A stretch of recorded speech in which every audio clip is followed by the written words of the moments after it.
Welcome to the Shoegaze in 93 channel, the channel that celebrates itself without any shame at all. What I wanted to say today was the problem with shoegaze in 2024. And this might be a controversial one. I don't know every single ins and outs of it. Obviously, there's a lot of acts that I haven't seen live before.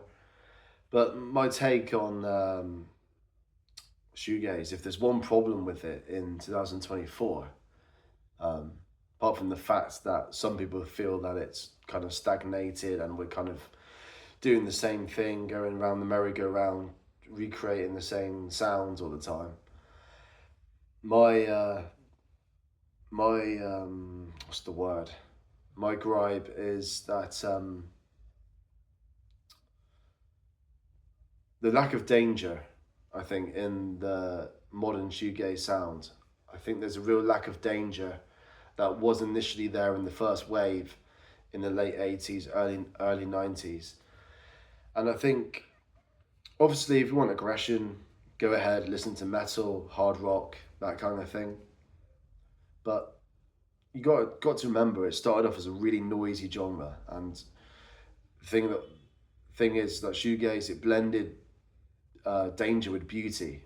Yeah, it had the noisy aspect but it was beautiful at the same time. Beautiful noise. Hence why you have that documentary in 2014 called "Beautiful Noise." And I feel that I go to these gigs and that lately, and it's not really that loud. I mean, I saw Ride in Falmouth. Ride have never really been that loud the times I've seen them since the 2015 reunion. Only at little moments, maybe like Close My Eyes at the Roundhouse, that was quite loud because they had the fuzz pedal on. There's a couple of other moments, maybe when they do the Drive Blind noise section, it's a little bit noisier. But yeah, Slow Dive as well. I thought they were going to be really loud. When you hear how aggressive their early records are, aggressive with aggressive ambience, songs like She Called, Primal, Morning Rise. There's that punk energy about it, that punk noise that comes with those early records.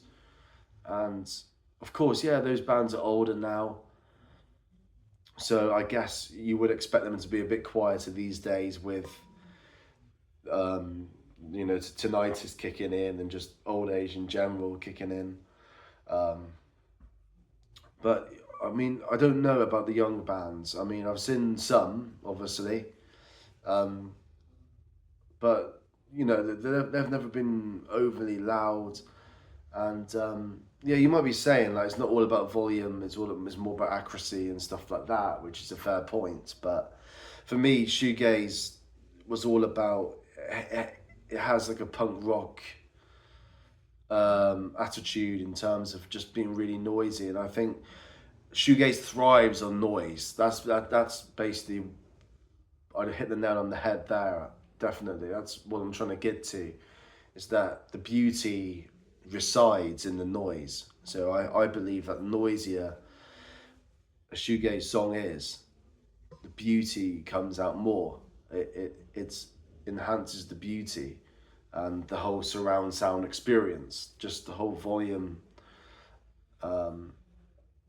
will just make that whole binaural left-right sensation a lot bit better, a lot more ethereal, a lot more abrasive, and it gives you that perfect balance of aggression and beauty. And yeah, I think we're losing that kind of the whole sort of punk rock and roll attitude in shoegaze, and it's just I don't want it to become just a bland person's kind of like old bland git kind of type of music. Like you think about the Mary Chain, you think about Boo Radley's, you think about early Ride, My Bloody Valentine, of course. in the early days of their careers, they were really loud. You can tell by the YouTube videos. I mean, I wasn't there personally. I stood in the audience. I mean, I'm too young.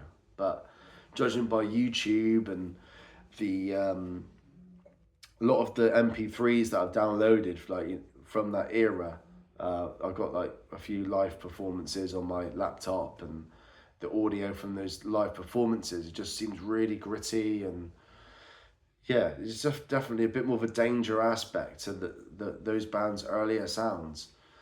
And I think, I mean, Swerve Drive are probably the loudest. That's the loudest gig I've been to in Leicester, 2018, when they did Raise and Mescal Head together. And it's really the only gig where, like, halfway through the set, I thought, like, holy shit, like, these guys are really loud, and like, how am I going to endure the next half an hour of this? Like, I've only had that sensation once. I never really had that at Slow Dive gig, despite on record their sound being very expansive, and it's just, you get that illusion of volume. Well, I don't know if it is just an illusion or whether those guys are cranked when they play in the studio, but I hope it's the latter, really. I mean, it would be cool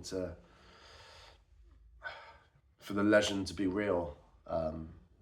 Because even on the Wikipedia page, it says overwhelming volume is a key aspect of the genre. And yeah, you don't get that these days. I mean, I've been to the Shoegaze All Day festivals twice, 2021, 23. And yeah, I was never really experiencing, like, nothing was overbearing, and people like Nick Noble and that, who I'm mates with from 93 Million Miles, like, he said, like, nothing's like unbearable. It's all just people. I think just people hype it up too much. They hyperbolize, exaggerate too much about, like, these unbearable gigs that they keep saying about. But I don't know whether, if that's the band's fault, or is it restrictions on the mix engineers. And there might be decibel restrictions that came in, I think, like early 2000s, mid 2000s, something like that.